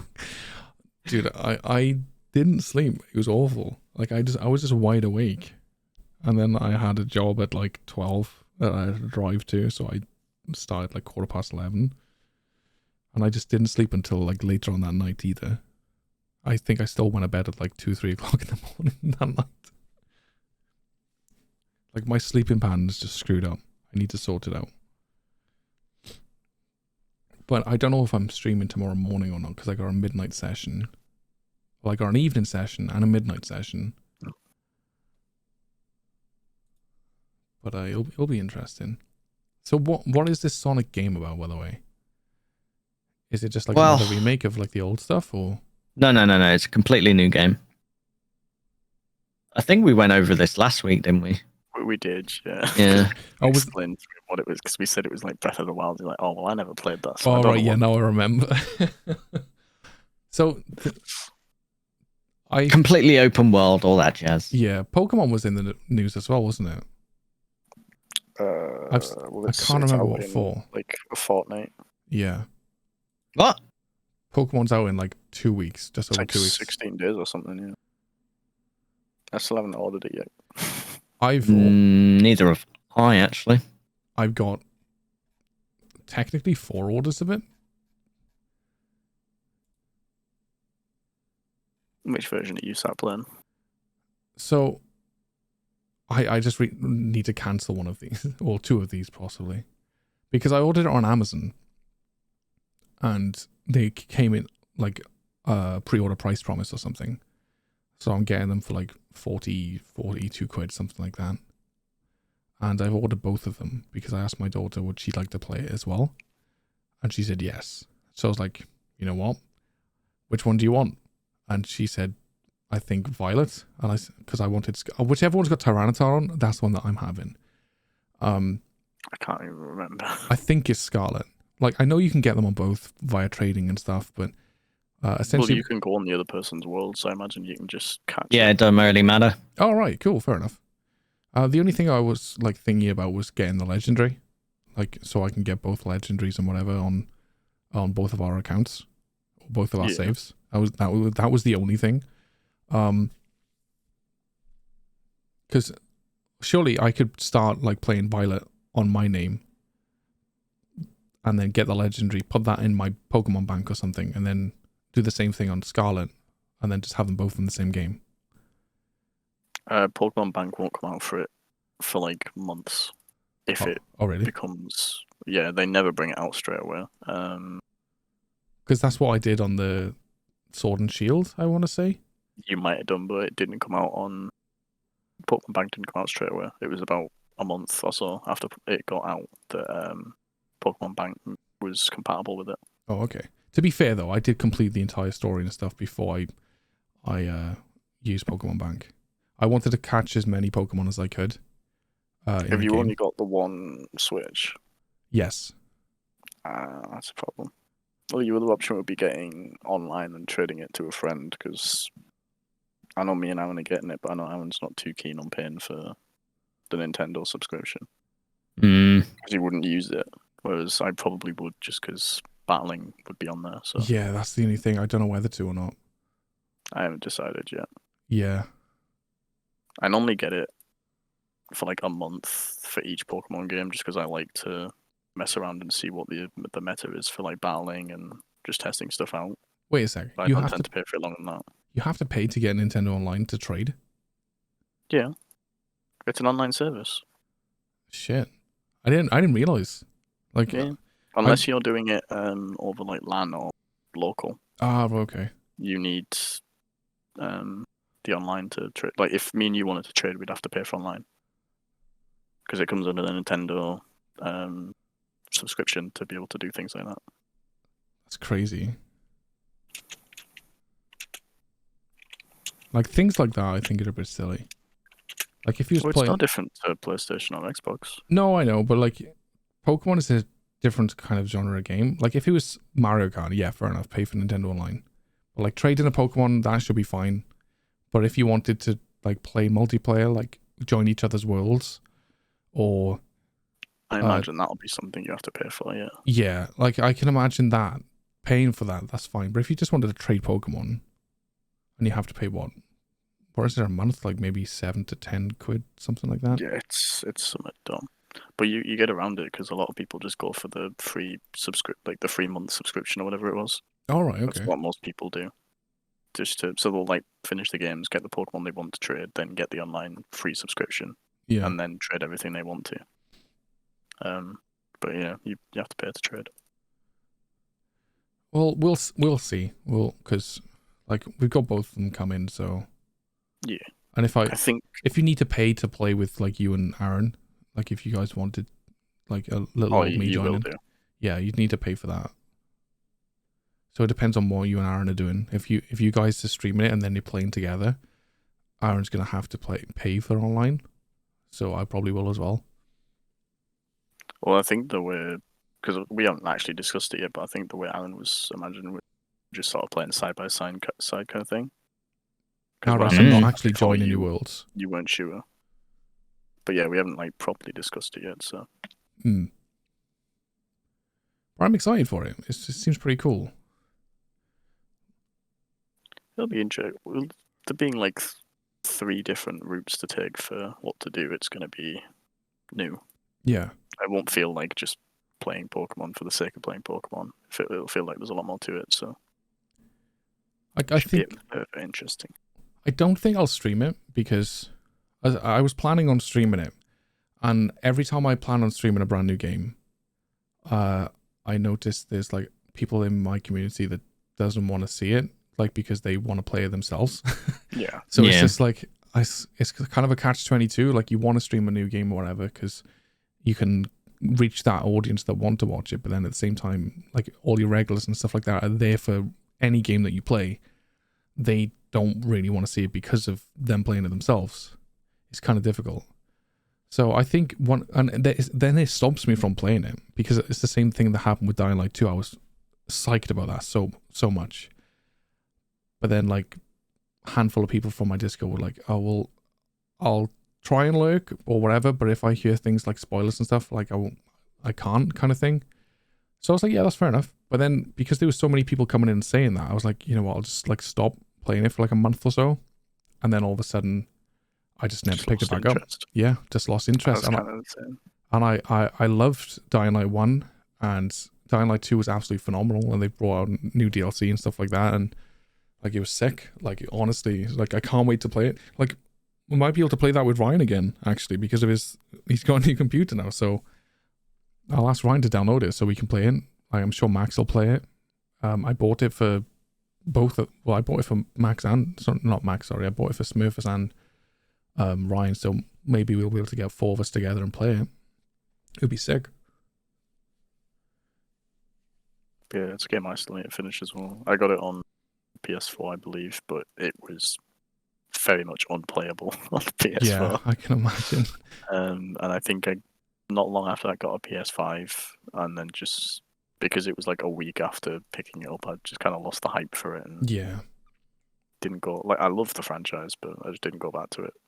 Because it meant starting again as well. Because obviously there's no cross progression. Oh, there isn't? No, so I had to start from scratch, and I put a good 6 to 10 hours in for the story, and I Yeah. just couldn't be asked going back through all that again. Oh, that sucks.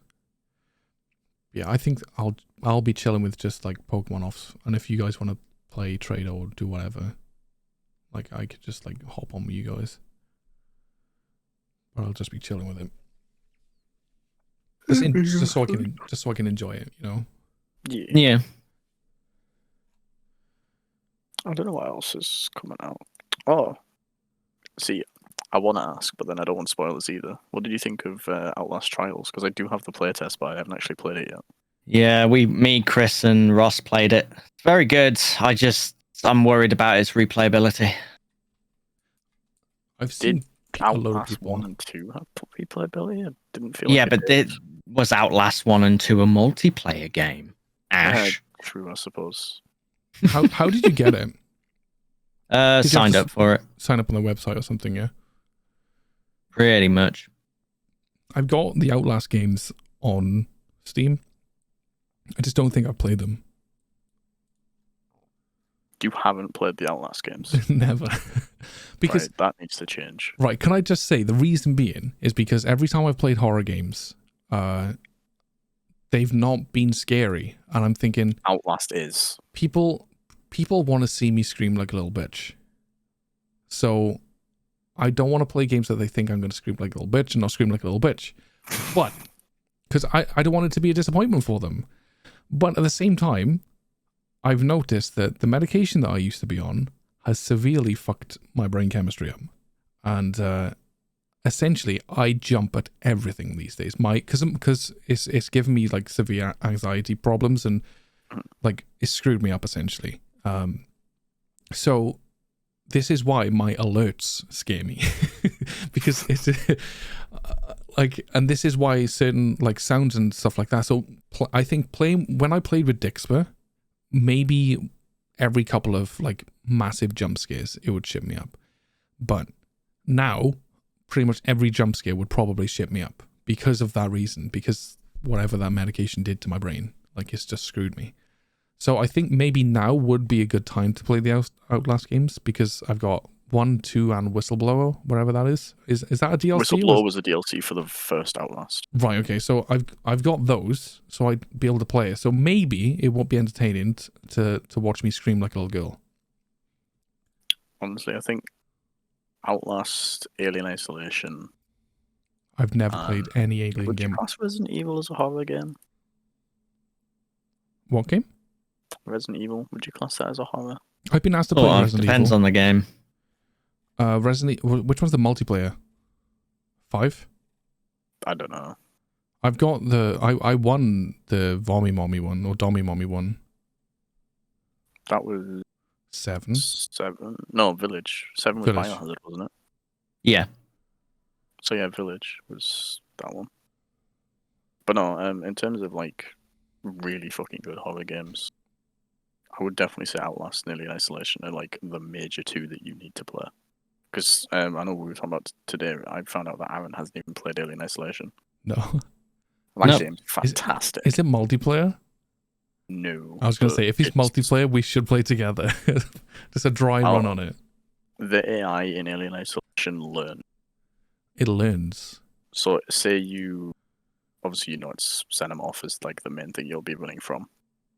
I've never seen the hide, films. If you hide in lockers or under tables too much, it will start checking said lockers or under tables because it knows that's what you're doing. Like the AI is very smart in Alien. You know It's what we one should of the do? best games I've ever played. Get the developers for Alien Isolation, put them in for the developers of the bots of Dead by Daylight. That'll be perfect. No more baby killers. But no, off the top of my head, I think those are like the 2 major. I know Resident Evil has its own like fan base and whatnot, but I haven't played much of it, so I can't comment on it. But yeah, those are the. If you want to play a horror game, go for one of those 2, Outlast or Alien Isolation. Okay, I'll give it a try. Like I've been waiting to play like a new game, but then it's like other games have come out, or like when I fell out of love with Dead by Daylight, I was like looking for more games and stuff. Mm. I should have played it then, but it's like now I'm looking for new games to play. But I'm enjoying Dead by Daylight again. I've got Call of Duty, which I still need to stream. League of Legends, I get asked to play that. World of Warcraft again. Like there's been new updates and there's a new expansion coming out, so I'll be playing that again.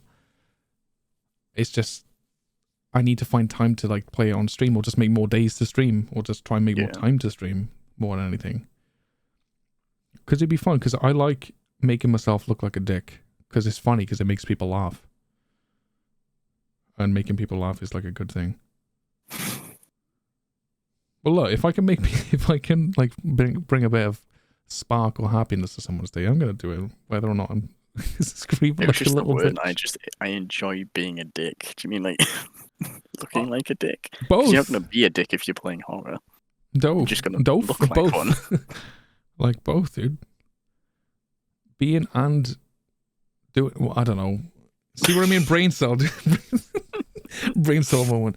But no, you know what I mean. Like, Yeah, I do. giving people a laugh, giving people that little spark of happiness throughout their day, even if it's just for like 5 seconds, because I scream and I don't know, fall off my chair from being shut up or something like that. Like, give them that little bit of happiness is awesome. The fact that other people have that amount of power to like change somebody's mood or like just give them that little spark in the day is fantastic. One game you should play, Kev, is Born into Fear. I had a lot of fun with that the other night. Born I've into heard Fear. of that one, but I've not Mhm. looked into it. Let's have a little look. Born into Fear. Oh, it's only a $5. It's not Yep. bad. It's a first-person shooter. Sorry, a first-person horror game set in the evacuated neighborhood. You have to complete a task and avoid enemies to destroy the evil buffer. Is that a big orange man? What's that? Oh, it's like a mannequin. Is this like beta and stuff? What the hell is that? So it's like a jump scare sort of game then, is it? Or So, not really. I see, It has them in, but not in the kind of like Five Nights at Freddy's way. yeah. I tried Five Nights at Freddy's and it, again, this was pre-medication, but it was not scary at all. Like you could sort of sense it coming and know it was coming. Wish you guys could see what I'm doing to this bot right now. Wait, oh, you're in the PTB because of the bot. Bots are in PTBs now, aren't they? Yeah. I'm glad we came to that conclusion. I'm like, what game are you playing where you'd be doing something to a bot? Flashlight Simulator.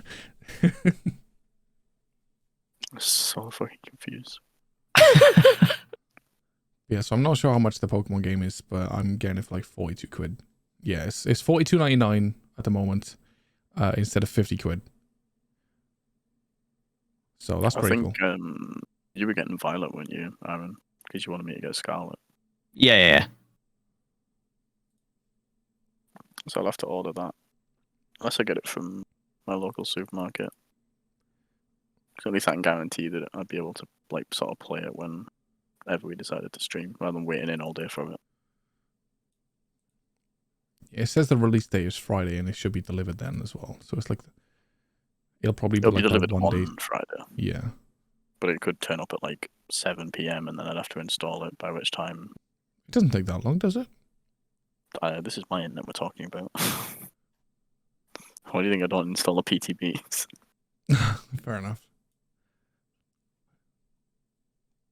But no, I haven't decided yet. I might just waddle up to the town and pick it up there.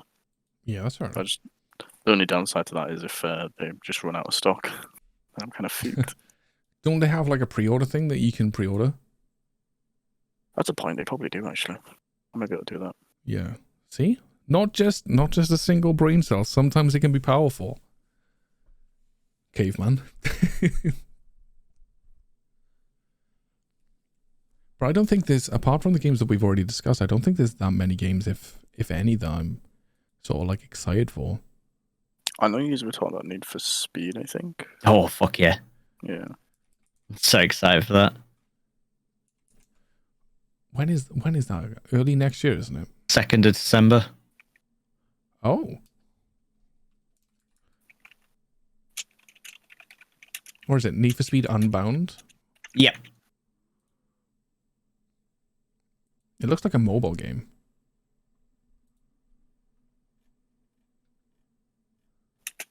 Like these pictures that you can bet against rivals. It does look like a sort of mobile game kind of thing. But looking on the images now, oh, that looks nice. I think other games are coming out. So what? I know the new God of War has Ragnarok. just had its. I don't know if it's DLC or new game, but I think that's just come out. If I'm not mistaken. I think it's a new one because it's trending on Twitter right now as well. I think. Yeah, God of War. Oh, Ragnarok. Skull and Bones is upcoming. I'm curious about that one.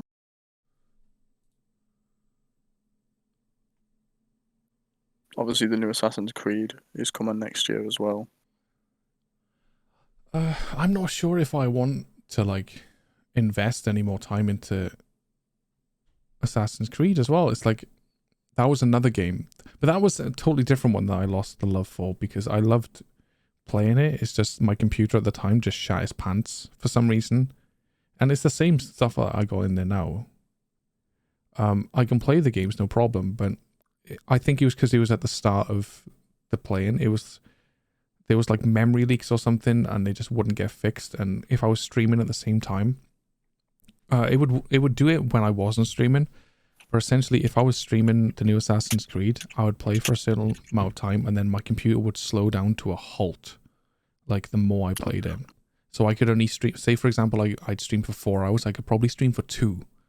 But then if I played it without streaming, it wouldn't be using that extra juice, so it wouldn't like need to sort of render all those frames and whatever. But I could play it maybe for 3 hours, but it would constantly sort of like crash and screw up on me, which it kind of sort of ruined it because like I was in a heavy session. I think I was in Valhalla at the time, doing like a Loki quest line or something, and it would just like constantly sort of just slow down. It was awful.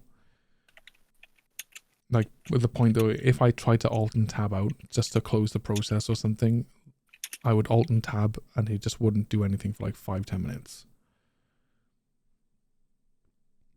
So the experience with that, and it was like one of the older Call of Duties and like Warzone or something. Yeah. Warzone would do the same thing for a while too. And I had to get a second computer like to sort of combat and play the games that I wanted. And that's why I've got a streaming PC. Because of Assassin's Creed and Call of Duty, the fuckers. To be fair, those games have always felt more console-y than PC to me. Yeah. I don't know why. Like, if I had the option between the two, I'd always get them on console. Yeah, I was... It didn't feel like a PC game. Mm-hmm. It's like a really shitty port. And I always felt that... I think I had... Which one was the Pyramid one? Assassin's Creed... Origins. Origins, yeah. I had that on Xbox One. Phenomenal. Played the shit out of it. Loved it. No issues whatsoever. And I think I had it free on Ubisoft or whatever it was. It came free 1 month or something. Yeah, I think I remember that. And I played it and I was like, shit, this is still like buggy this far after, like the release and stuff. But I think you're right. I think they're more catered to console games and then they're ported really poorly over to PC. And then it's not a very nice experience. I'm hoping the new Assassin's Creed kind of brings my love back for it. I kind of fell out with Origins, Odyssey, and Valhalla just because of the combat system. It didn't feel right to me. Yeah. It felt too much like For Honor rather than an Assassin's Creed game. I can't remember when it was, but if like the combat system to an extent felt like, you know, like Batman Arkham Asylum or something. You just mash the buttons and just like do combos and they'd fly between all different characters and stuff. It just felt like that to me. Like it wasn't actually like a fluid, so you had the control. It just felt you could just button mash and you'd be fine, providing you're like a high enough level. Yeah. Like obviously, if you got the Sentinels or whatever that like 10 levels above you, you're screwed. But we've got another anthology game coming in. I'm assuming later this year. The Devil in Me. I'm sure I've seen someone playing the anthology. Was it you? It was not me. How was it you? The hell have I seen playing anthology? Got Simulator 3. Has he gone to get more water, or is he fucking about? Probably. No, I'm here. No, it wasn't. It wasn't me that played the anthology games. I'm sure who it I've was, seen though. someone playing it as well, so it's probably Damn. natural that we follow. Yeah, they had decent-ish games. You're all about like the Menamedan and shit, aren't you? Yeah. Yeah, and that's not me. Until Dawn, I think, was probably the biggest one they ever did.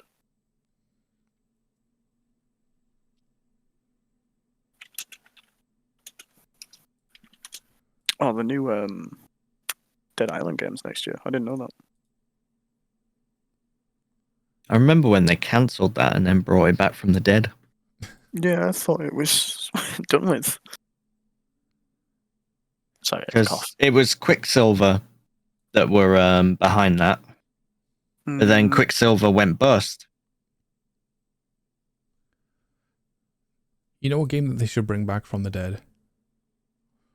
Tony Hawk's Underground and Underground 2. Well, they kind of did, but they just made another one. Get re-released.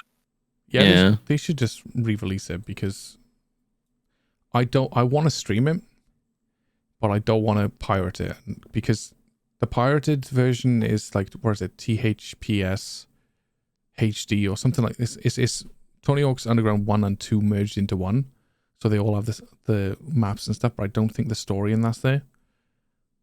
But I just want to replay through the two stories again because I loved it. Like with maybe updated graphics. I don't care if it's still the PlayStation 2 graphics. No, do it on the same fucking graphics. Doesn't need updating. It was fine the way it was.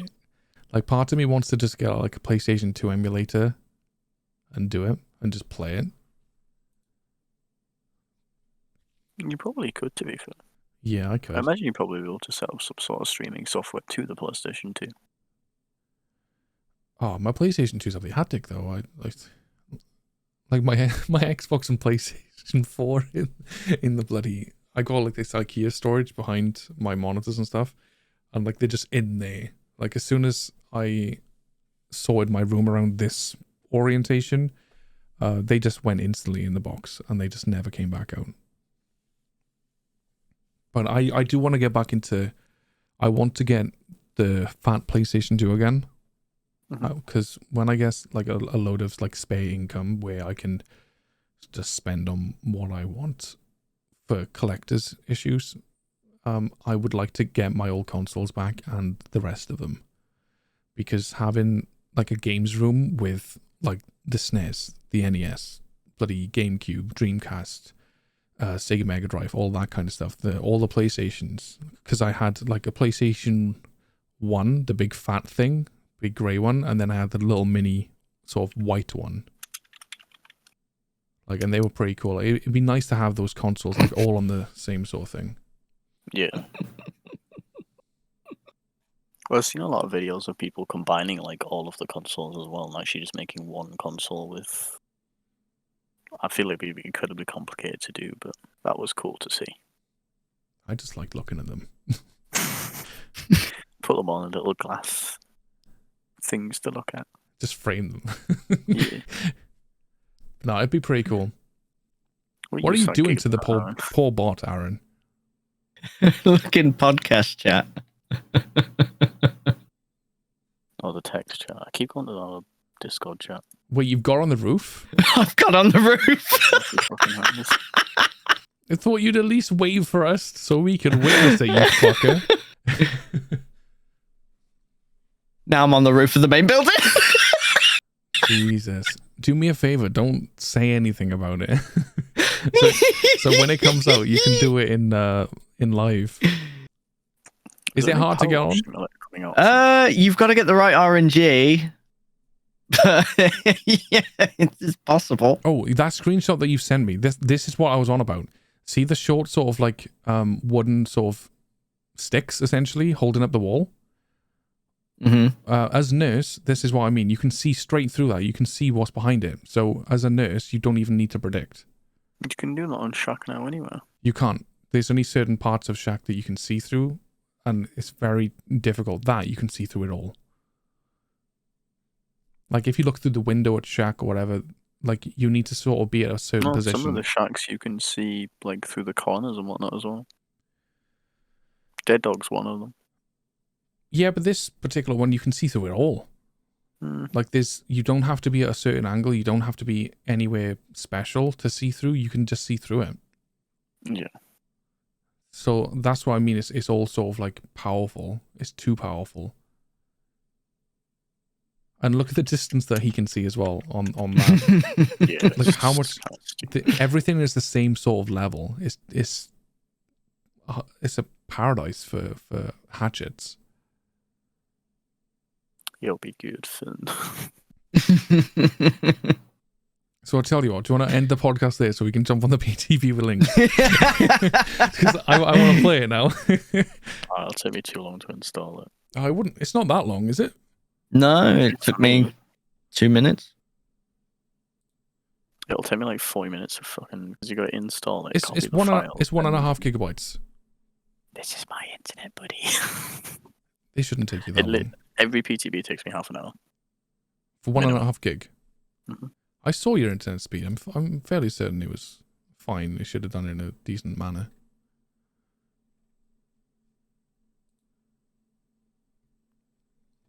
But it's up to you. You can end the podcast if you wish. Well, you could talk to yourself if you wanted to, or me and Aaron just like me and Aaron just like go on the PTB. Myself anyway. Hey, I answer you, my friend. Like it's not my fault. People go Killer's off. got dead man's, by the way, and a general pop, and Aaron will go, "Oh, Killer's got dead man's." Yeah. Listen, I don't listen. I'm a princess. I made 3 or 4 times today. I loved all you guys' reaction when I bought that fucking Cheryl cosmetic. I was literally like on the leave pie thing, and someone went up and told me And then Chase bought the Feng one. I'm gonna have to do it now. I'm gonna have to get the Feng one as well. Yes. Like I don't mind playing Feng. What was the other one? Sorry, Cheryl. Cheryl. Yeah, I don't play Cheryl. I'm not a fan, but Feng, yes, because it serves as a meme for someone like my mod as well. Badly. She said something like, she didn't like Feng before because she looked too young and like looked like a kid.